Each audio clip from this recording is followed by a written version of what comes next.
Thank you all for joining us this afternoon for what I know will be a informative and absorbing discussion on the subject of the NeverAgain campaign and on gun violence in American schools. My name is Bobby Ghosh. I'm a journalist and a New Yorker, and I can't tell you how proud I am to be on stage with the people who are here. They represent, if you'll forgive the pun, the best in class in the American education system, representing both the educators as well as the students. A quick round of introductions. Closest to me from right to left, Nadia Lopez is a principal of a school in Brownsville, Brooklyn, which is literally the poorest neighborhood in New York. Louis Mizzen, I know you've all had a chance to hear him speak at multiple occasions in these past couple of days, a student from Parkland.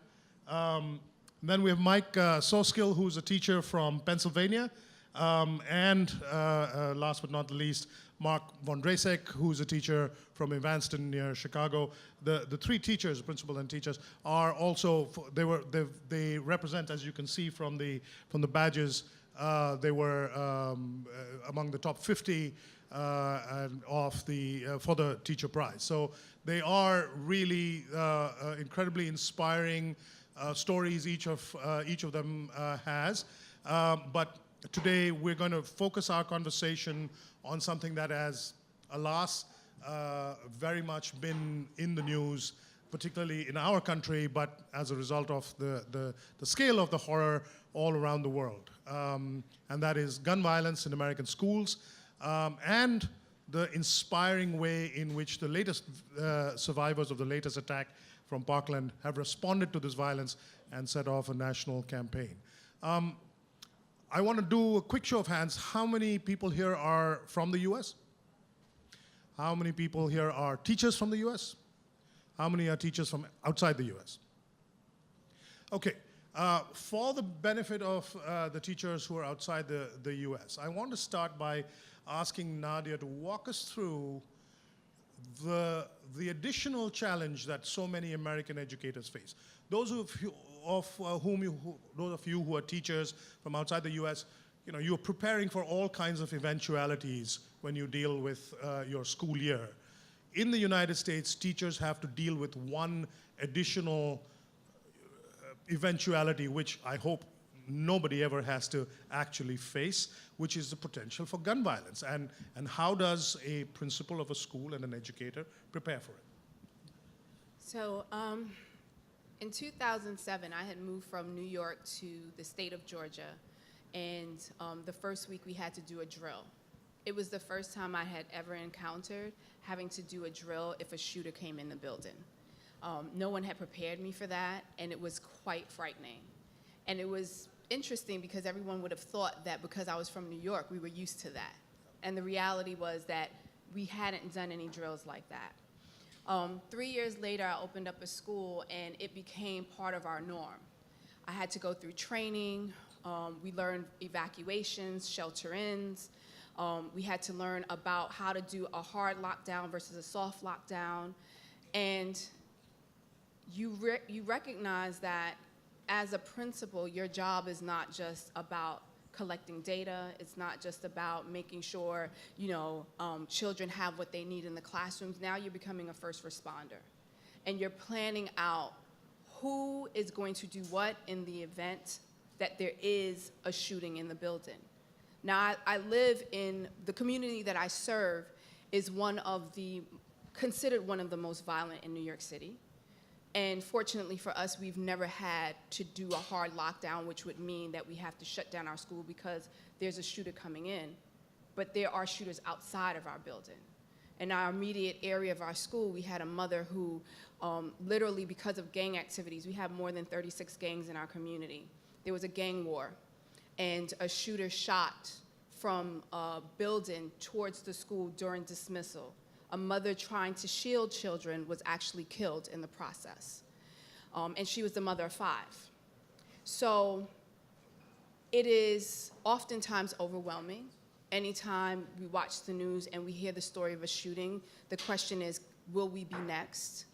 But it's unfortunate because the amount of drills we now have to do, you almost become desensitized to it. How frequently do you do it? We have to do a total of 12 drills. A year? A year. There's evacuations, there's shelter-ins, and then there's also the soft lockdowns. So, yeah. Among the American teachers, how many of you have had to do drills like this in your schools? Almost all of them. Yeah, Bob, I just want to add one different perspective.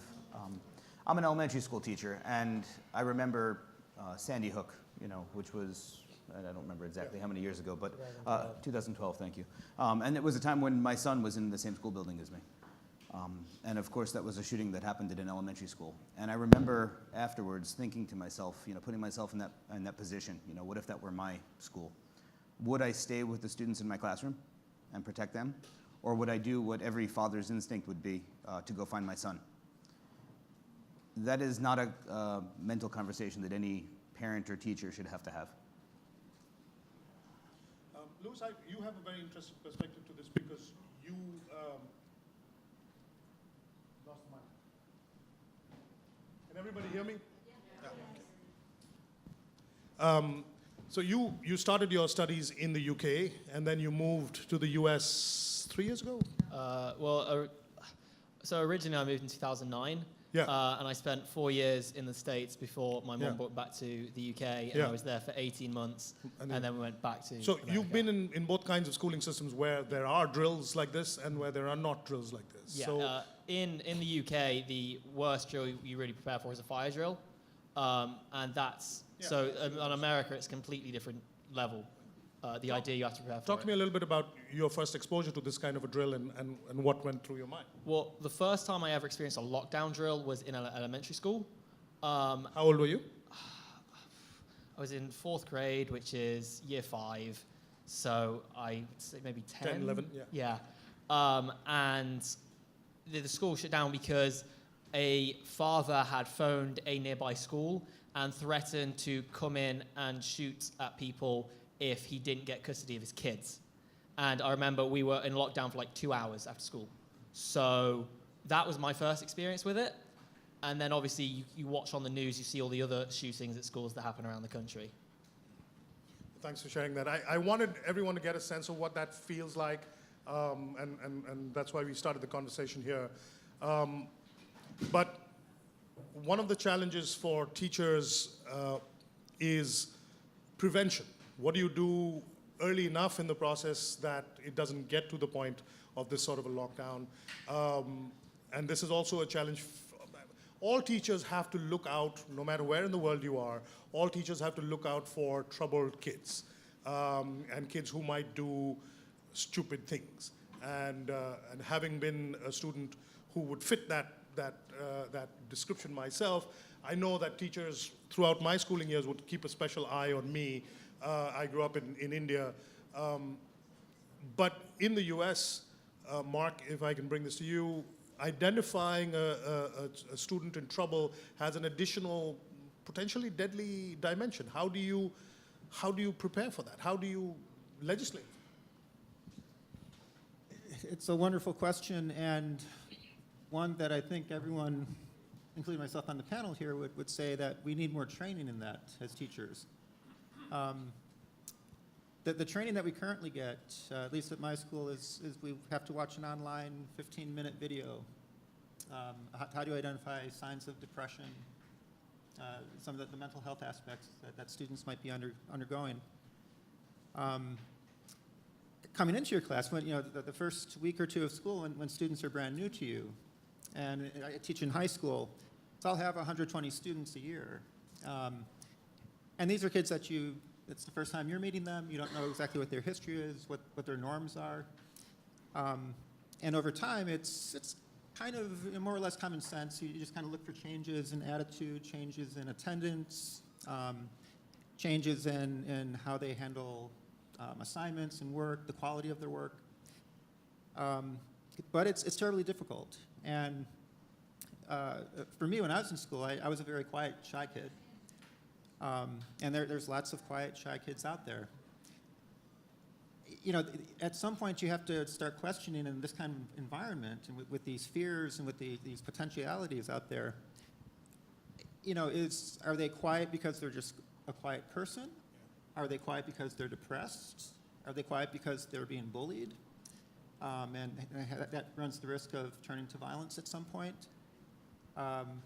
So it's for a teacher, we weren't exactly trained like that, and so it's been very difficult.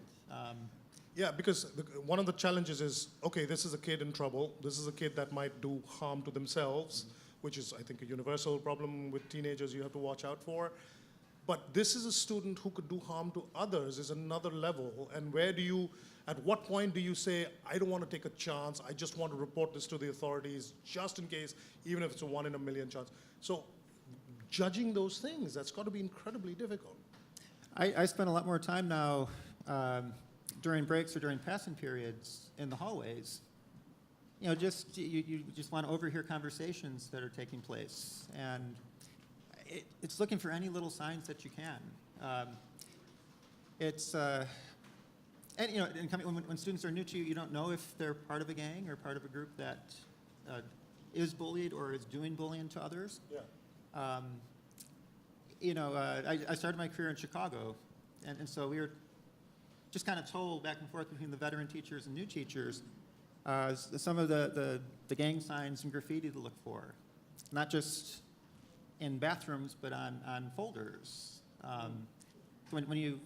If a student turns in their notebooks, it might sound crazy if you don't work in American schools, but you page through every time you get it to look for any kind of graffiti or any signs. It's a strange environment. And with 36 gangs, you have to know 36 different signs? No. It's way too much. It's beyond what anyone should ever have to deal with. But those who are teachers, how many of you have encountered that particular child that you're like, that child may be a concern? Right? So here's the thing. When you hear about a school shooting, for me, I always brace for, I want to hear what they're going to say about this child. Was this a particular child who demonstrated behavior issues? He was a loner. He was abusive. He was sending text messages. You hear after the fact, you start to hear all of the things that would have been the red flags.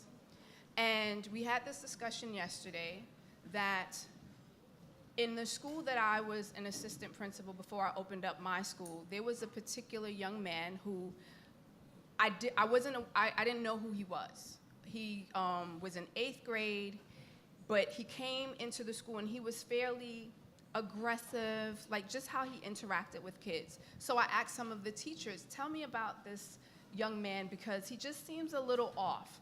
And they said, you know, when he was younger, he used to get bullied, and it seems like now he came back, he has a little bit of, you know, he's acting different, and he's starting to hang out with kids who were in gangs.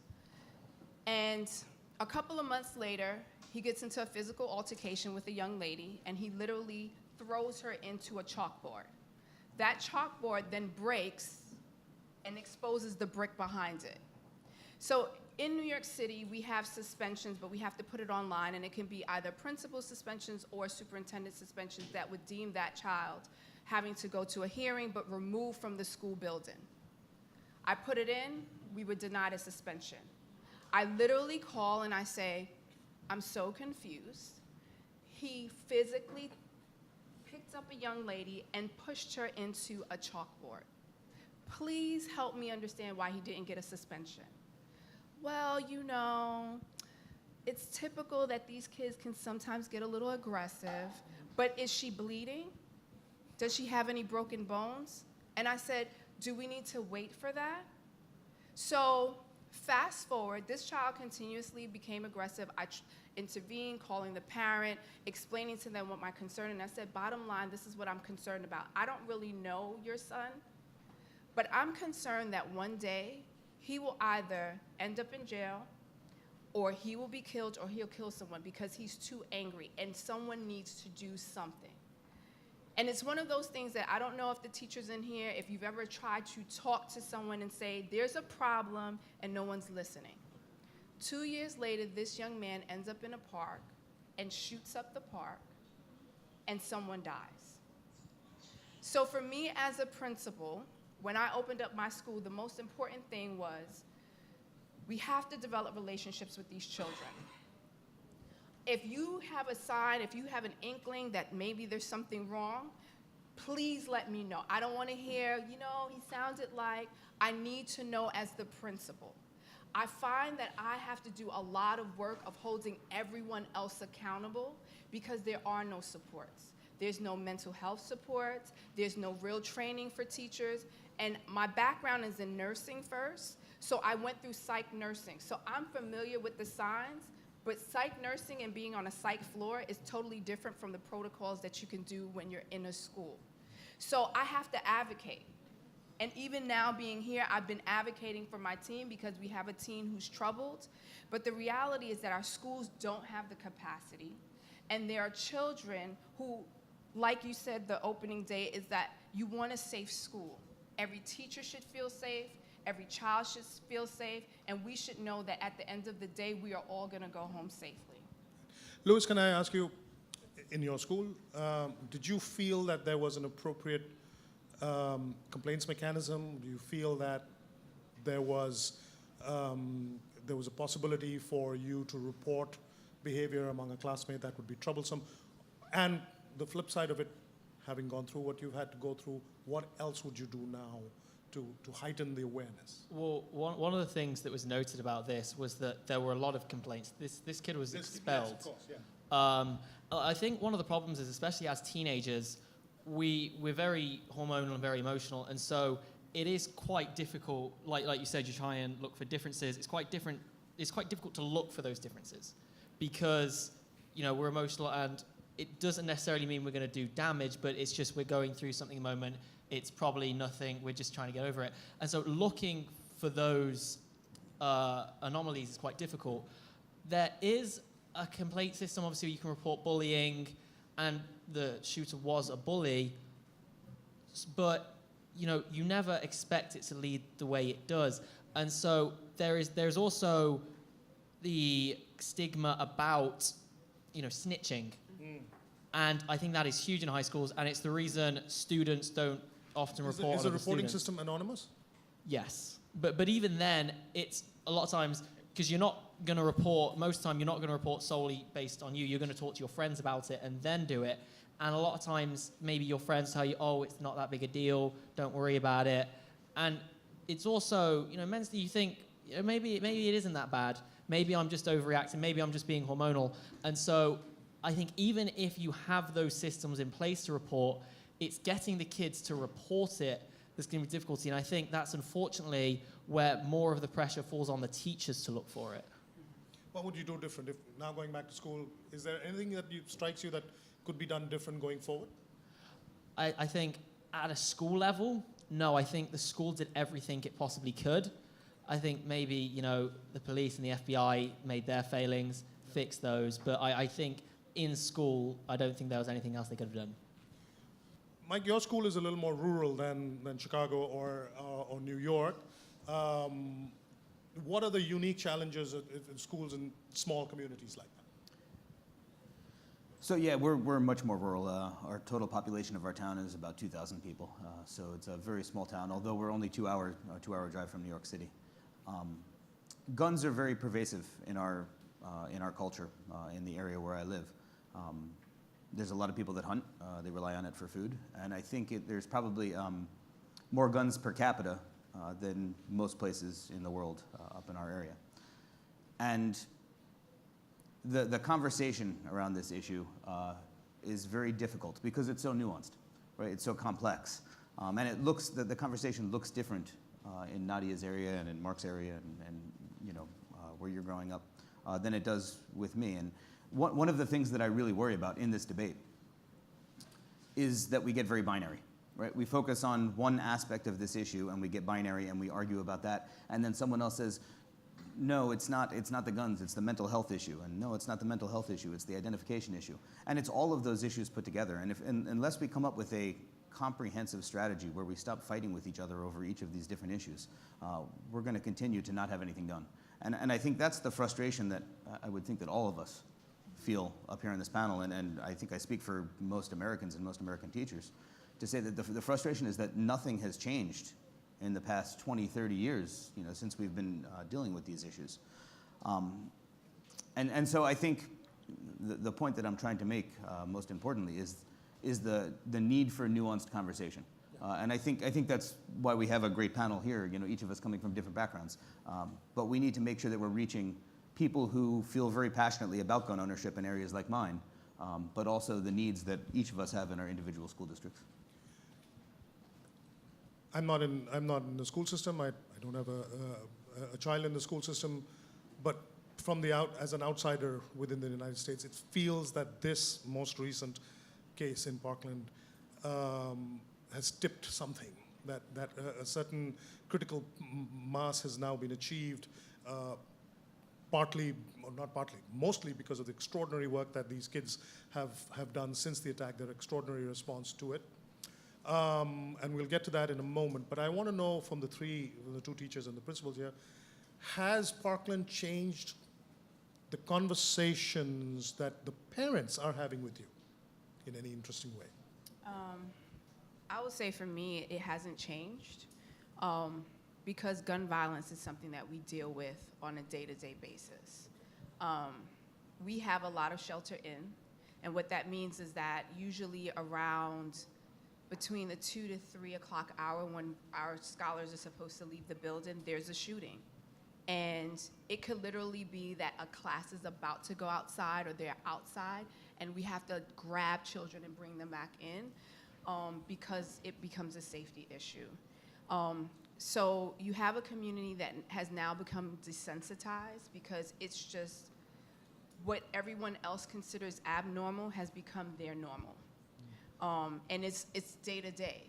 Yeah, because your case is, you have an additional problem. You're not just worried about a student bringing a gun in. You're worried about guns in the community, at Right. least just outside the school. Right? And so it's overwhelming because I'm in charge of making sure they're safe on the inside and then they're safe on the outside. And for our kids, the concern is, am I even going to make it home alive?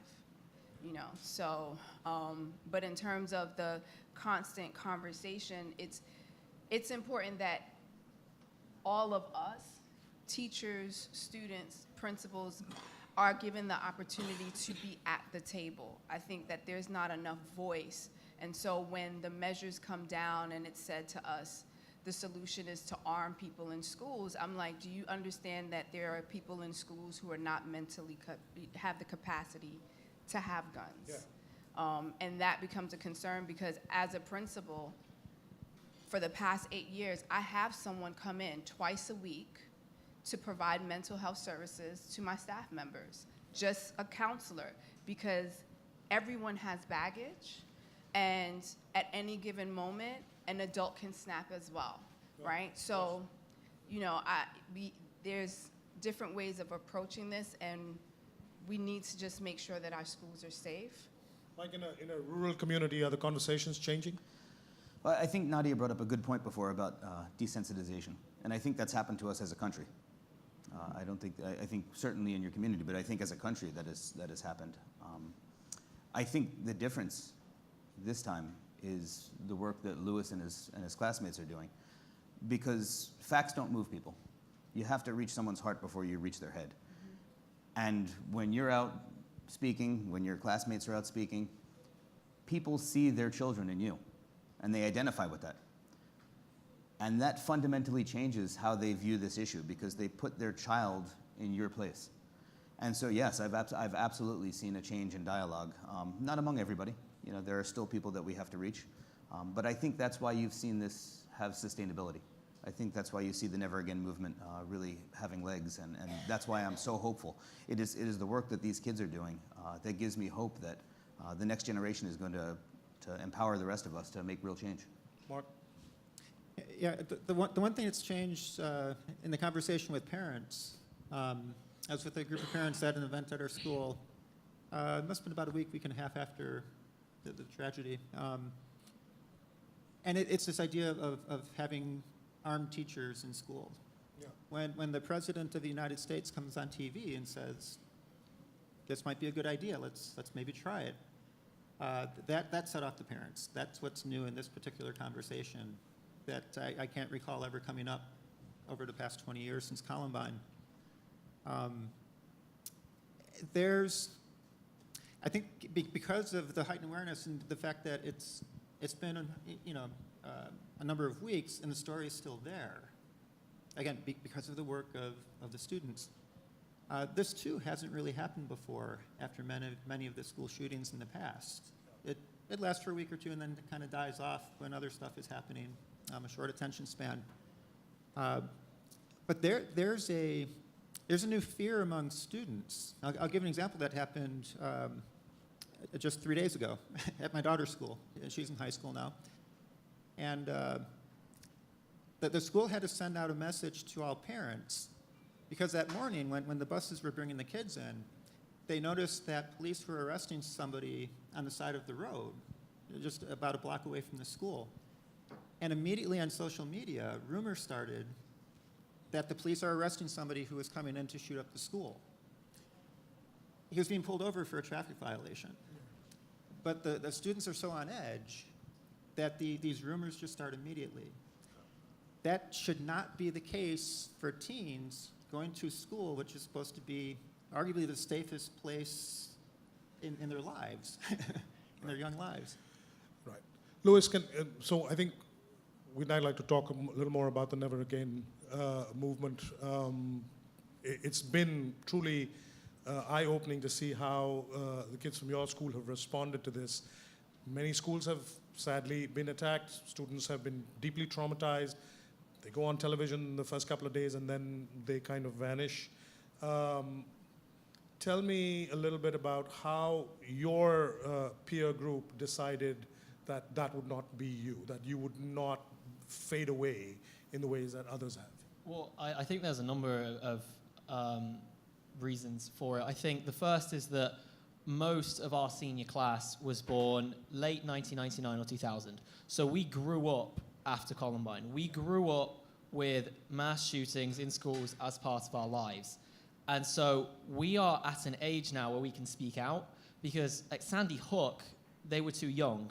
We're at an age where we have our voice and we're smart enough to be able to speak out. And another advantage we have is that, thankfully, we come from a very close-knit, but also quite a wealthy community. And so we have the resources to get the ball rolling.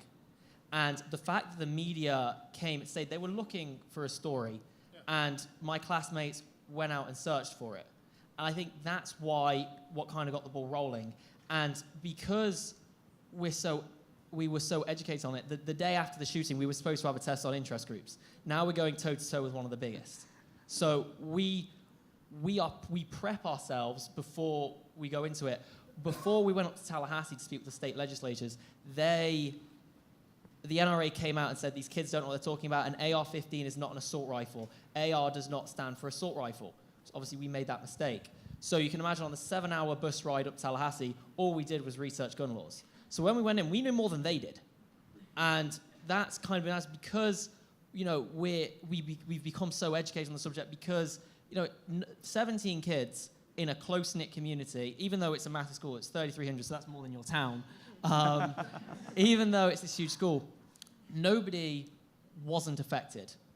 We all knew somebody who we lost, or we know somebody who lost someone. There was nobody came out of it unscathed.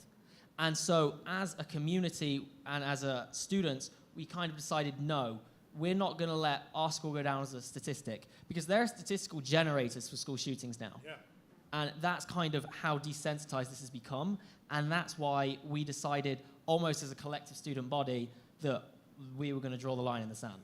But if I could just say, what stands out is the power of teaching, right? So you were going to take a test on interest groups, and there was something about what your teachers had taught you in terms of advocacy, understanding. Like, anytime I've seen anything in the news in which any of the students are speaking, you always commend the teachers and what they taught you. And what I think is really important is that this goes beyond the standards. This goes beyond the standardized testing. This is the part where we can literally teach children how to make the difference, how to be advocates, understanding what it is in terms of the fact that you're looking at your phones, using technology to get educated on what they need to do in order to debate with someone. Louis, you want to say? Yeah, it's just obviously a lot of people have come out and they've spoken to the teachers and they've said, wow, you know, your students are so articulate, they're so well spoken, they know what they're talking about. And one of the responses I love is they're like, yeah, we knew that.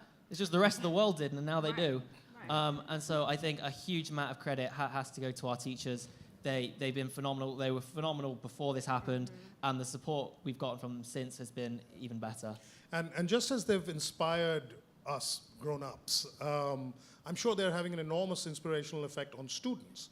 And for the three of you teachers and principal, if this is not already part of what you have to do, you're now going to have to deal with students who want to learn how to be like these guys and learn how to learn the art of advocacy, learn how to stand up and go toe-to-toe with the NRA or big interest groups like that. As you said, this is not in the formal curriculum. This is not in the testing. How do you respond to that? How do you prepare kids for a political role which, frankly, society doesn't really expect of these kids, but the kids want to do themselves? And then when you're preparing them for that, how do you make sure you're appropriately bipartisan? It might not always be about guns. It might be about other issues. Once this box has been opened, the kids are going to want to have a voice on a lot of other things. From my point of view, so much for the better. But it'll also mean that the kids need to be better informed and need to know both sides of an argument. So any one of you can start. Mark, let's start with Mark and then we'll. Again, a couple of days after Parkland happened, some students came to me and just asking for advice as to what they could do, being 1,500 miles away. So without talking the politics, you can just talk about methods. You can talk about ways of getting your voice heard. Again, it does help that they are very social media savvy. They're not afraid of it. One of the first things I ask them before you do anything, you realize once you put it out there, it's there. And you have to expect to get a lot of negative feedback from whoever, depending what the issue is. And that could be from fellow students, from peers. It could be from adults. And are you prepared for those consequences? And they said, well, when it comes to life and death, yes, we are ready for it.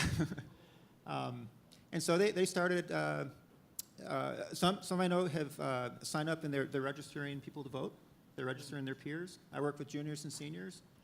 Come November, our next election in the U.S., for Congress and for our governor and things like that, every one of my seniors will be 18 and they can vote. So they're mobilizing and getting as many of their peers as they can to sign up. Others have gone online and through social media.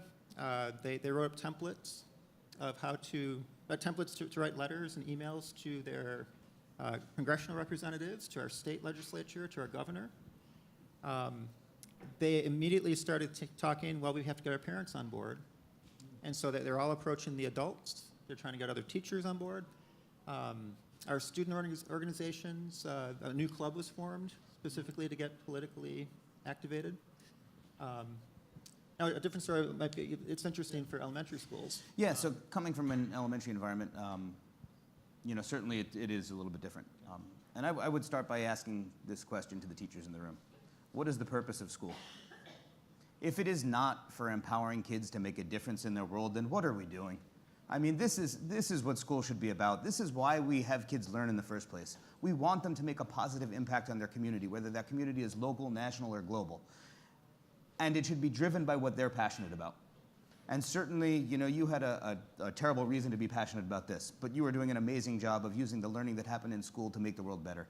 And that's what I see that with kids that I work with in kindergarten. I see it in my 4th and 5th grade scientists, in the work that they've done. But it's really about looking for what are kids passionate about? When do they say we should do something about that? When you hear those words, you throw everything you've got behind them and you give them the autonomy and the agency and all of the resources to go and follow their passion and make a difference.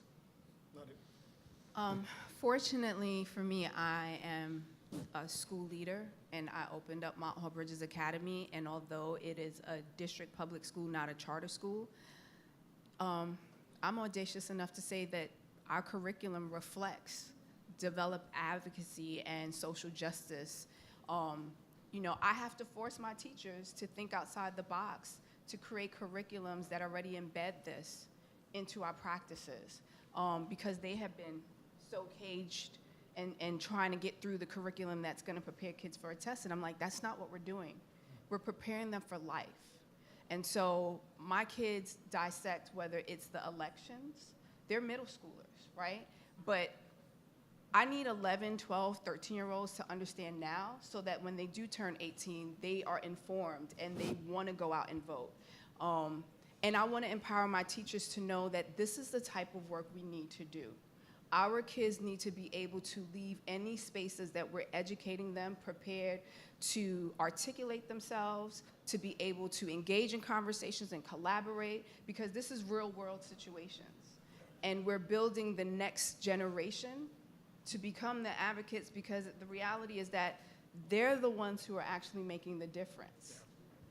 We're going to come around to get questions from the audience in a couple of minutes. Before we do that, Louis, one final question for you from me.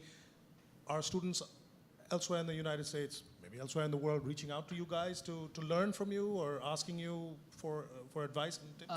Yeah, 100%. A nearby school to ours actually invited a few of us to go and speak to their junior class. Yeah. And so another classmate and I gave a brief speech, then we went around, and it was a charter school, so they usually pay for dress down day, and instead all the funds were donated towards the victims, which was fantastic. And we're all getting messages from random people in Ohio, in Nevada, in Alaska, just saying how much they support us, how they think it's fantastic. We had thousands of school walkouts on March 14th, which was the month anniversary of when it happened, and there are going to be 700 marches next Saturday when we march on Washington. So I think, especially from our generation, the support, not just in the United States, but around the world, has been unbelievable. There have also been some really vicious attacks at individuals. Does that bother you? Are you able to just... Yeah, obviously I got asked that question, and I understand what you're referring to. For the record, he dropped out of the race after making those comments. And I think that it's one of the things, we're kids, and we've just lost our friends, and even if you don't agree with what we're advocating for, there needs to be a level of respect. You can respectfully disagree, but you shouldn't attack people. Unfortunately, what this kind of thing does is a lot of times it brings out the worst in people. And when I have people, ranting at me, giving me, a list of all these terrible things that I am, and then the next one is about how the American government is planting chips in people's brains and talking to them, telling them to commit these shootings. These are the kind of weirdos that are coming out and, attacking us for it. And I think the only thing we can do as students is ignore them, because these aren't the people we're going to be able to reason with, and they're not the people we want to talk to. So the only thing to do is ignore them. Okay, so we're ready to take some questions. Are there some mics going around? We'll start with the gentleman there. And if you wouldn't mind identifying yourself and then going straight to the question, please, so that we can get as many different questions as we can.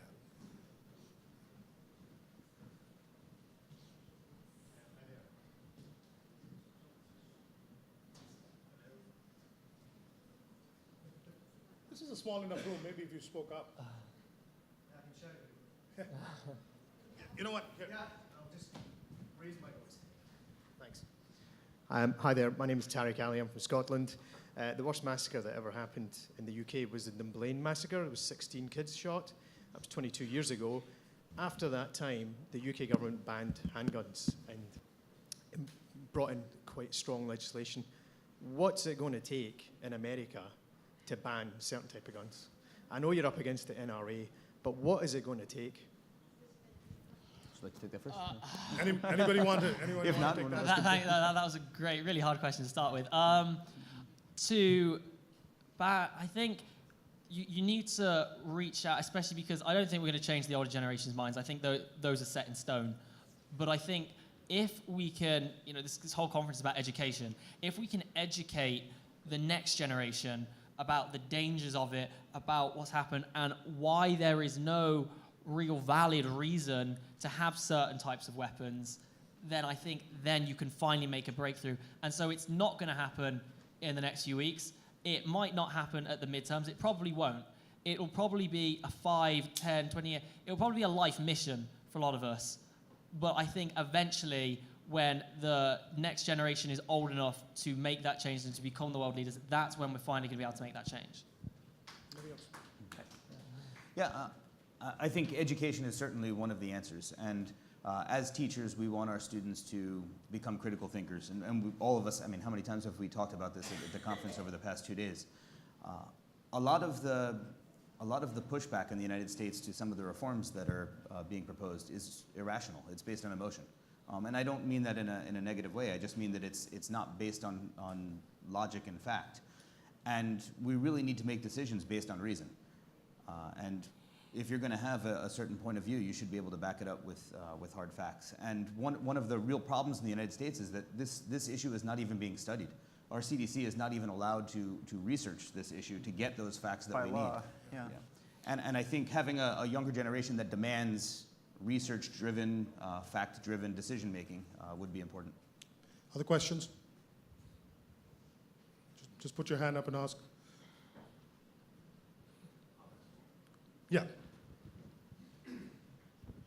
Hi, Marco. I'm not actually a teacher, I'm a coach. But I was actually a close protection officer a long time back, and I would just like to know, to change a law takes a lot of time, but you do something that you actually can do physically, like security-wise. Security in schools, I mean, I'm just thinking the way that I got taught. You put metal detectors, more security, more stuff. That's what I would do for my kid. I don't know. Is it something they're working on, or?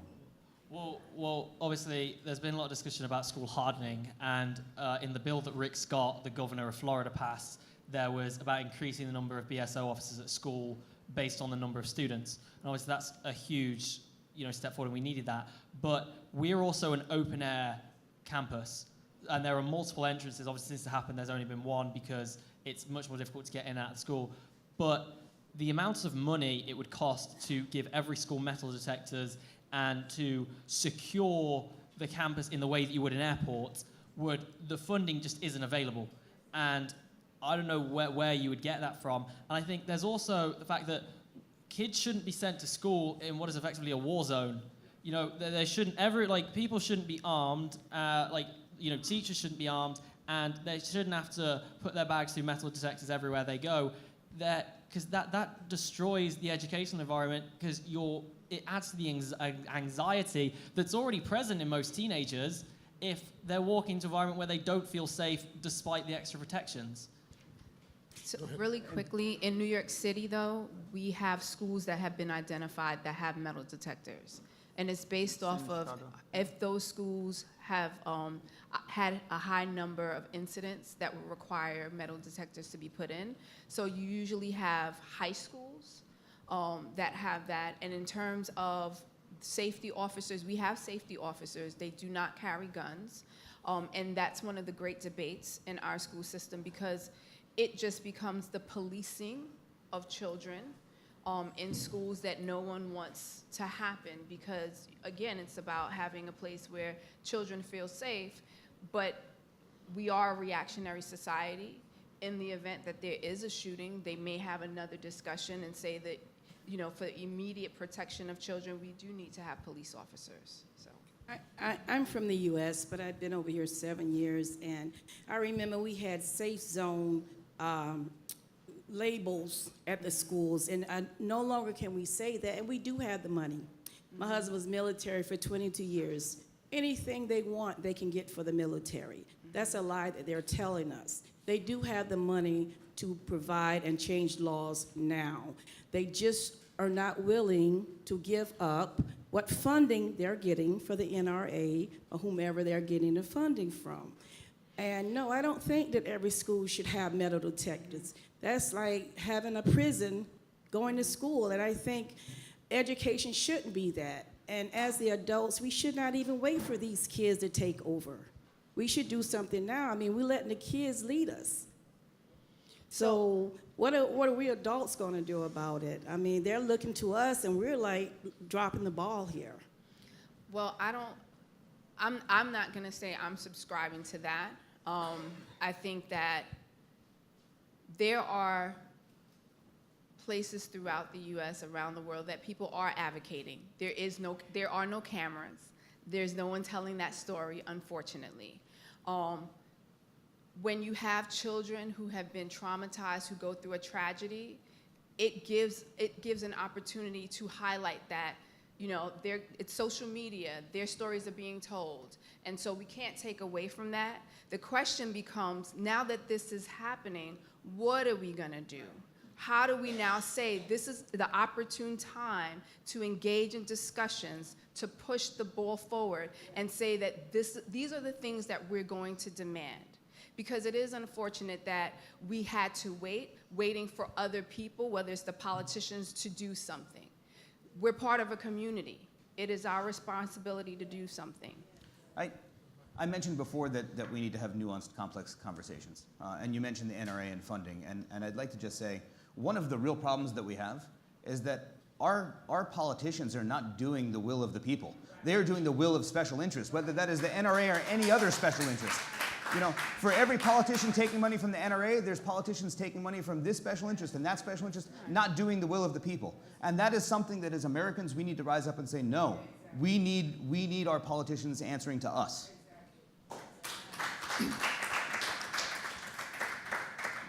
Principal, I completely concur with that. Sorry, my name's Gus Duthie. I'm the Vice President for Security for GEMS Education for all schools. Like Coach here, I'm also a close protection officer. I'm a former UK Airborne Forces officer. I do not support the NRA. What we are doing in GEM schools is teaching exactly what you guys have been advocating there. And when we stand up and we are talking to all the teachers at bronze level and all the silver team at school principals levels, what we are saying repeatedly and deliberately is it's the soft skills that save lives. It's not having metal detectors. It's not having armed teachers.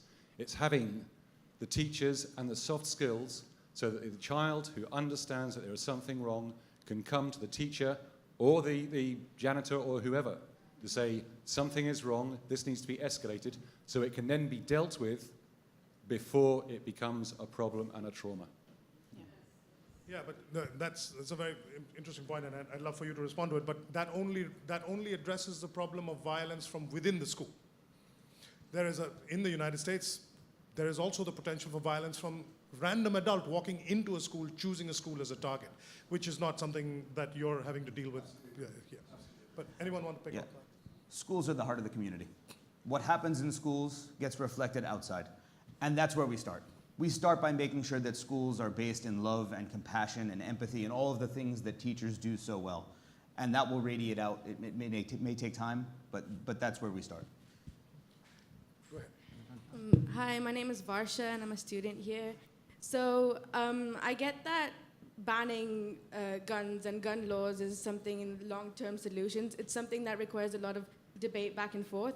So what do you think is a short-term solution or something that we can implement now to prevent the instances that are happening? Go ahead. Well, just kind of like refer to the bill that Rick Scott, the governor, passed.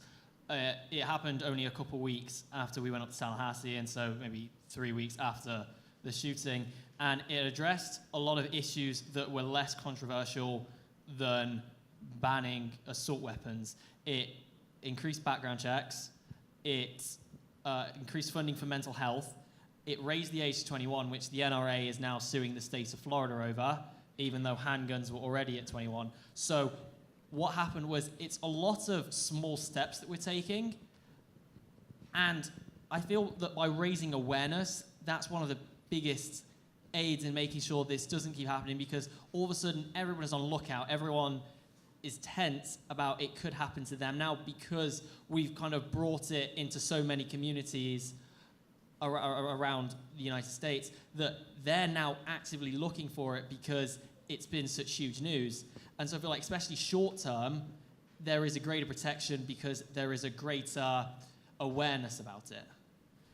I would also say there needs to be planning around it, right? So developing relationships, not only through the school, but within the community as well.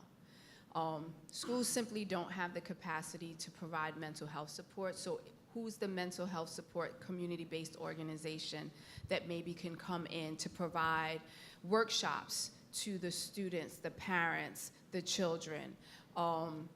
Oftentimes what we need to do is really just make sure, like in my school, every adult is in charge of 10 to 15 scholars. And the reason for that is because I don't want not one scholar to feel like there's not an adult that they can speak to.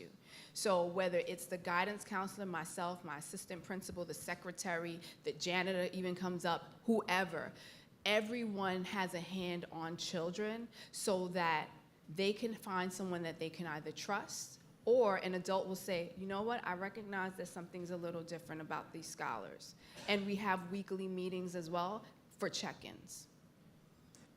And just some other background for those who don't live in the United States. One of the reasons it's so hard to ban guns, I've met a lot of people here once they knew I was involved with this, were asking, well, why can't you just go out and get the guns like other countries have done? Whether it's a buyback program or whatever the case might be. It is in our Constitution. It's been interpreted by our Supreme Court. The right to bear arms, people can have it. There's over 300 million guns in the United States. That's basically one per person that's out there. All 50 states have concealed carry laws. If you have the license for it, you can have a gun on you in most places. Where people don't know you have a gun. So some of the questions that have been coming up, it's a terribly long process. Everything goes to court, which takes even longer. Trying to nip it in the bud before a student is able to act violently. Okay, the need for child psychologists, to have the mental health experts who are trained over years to treat people like this, who are having trouble. One thing I learned recently is that over half the counties in America don't have an office with a psychologist. There's a complete lack of experts and doctors to go to if you're struggling in a mental capacity. I was talking with my students about this before I came here, and a number of them brought up a really interesting point. One of the things that the United States has recently done over the last few years is, to make the environment for if you have a gay student, okay, to feel more comfortable, to have gay marriage laws and things like this. They're pointing out that the next group that needs to be able to come out are those who are suffering from mental health issues. There's still that stigma. In many places in the United States where it's dangerous, in a sense, to let people know that you're having trouble, that you're depressed, that you have anxiety, and you don't have the help there for you. I'm going to add on to that and come at it from a slightly different direction. The people in our schools are not well right now. Not just our students, but our teachers. The amount of stress that American teachers are under from all parts of the system, whether it's dealing with this issue or others, is overwhelming. I saw a study, I don't know the exact statistic or where this exactly came from, but that 50% of American teachers are struggling with either some kind of mental health issue, anxiety, or depression. And that is because we are asking too much of the education system and of teachers in general. And for us to be able to identify students that have issues and do what we do best, being compassionate and loving and making sure that we see each student as an individual, we need to make sure that our teachers are okay. And so I think this needs to, one of the things we can do short term is look at the systemic health of our schools and what are we focusing on and what kind of culture are we building in those schools. Any other question? Yes. Hi, I'm Marcela Gonzalez. I work for the International Rescue Committee in New York. I was wondering, in addition to the child psychologists, and because as you mentioned, some schools don't even have that resource, in your schools, do you have any type of peer support groups? Because sometimes, you know, those students who are like loners or are being bullied, like it's the same group of peers that are causing that or doing that, so maybe interacting with them, they can open up more or can feel more comfortable and that way feel more accepted instead of, you know, it being with an adult or with a child psychologist. So I was just wondering, would that be a solution or is that already being implemented? I mean, there's already peer counseling, which is a class you can take, and you speak with your fellow students, you know, person to person, someone your own age, to help them get through issues. So there's that, which I suppose, you know, if you don't have a child psychologist, then that maybe should be a program that's implemented to help kids get through issues.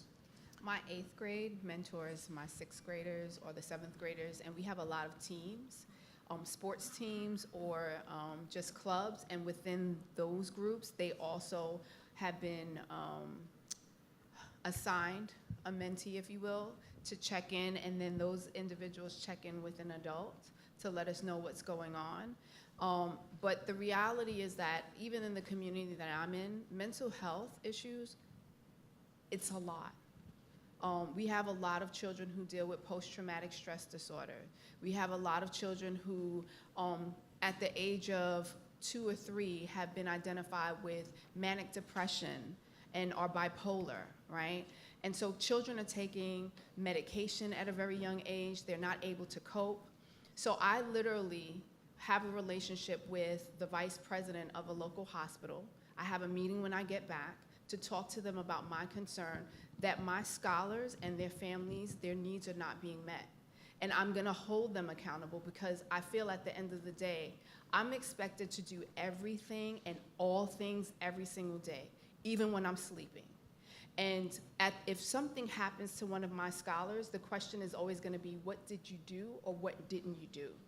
So if the issue is, here's a hospital and here are health professionals who are not providing the needs, then I need to let them know what are the gaps. And we need to work together as a community because the reality is that if these scholars don't get well, if their families are not well, then we just add on to the issues of children going to jail or there being violent issues that happen in our schools.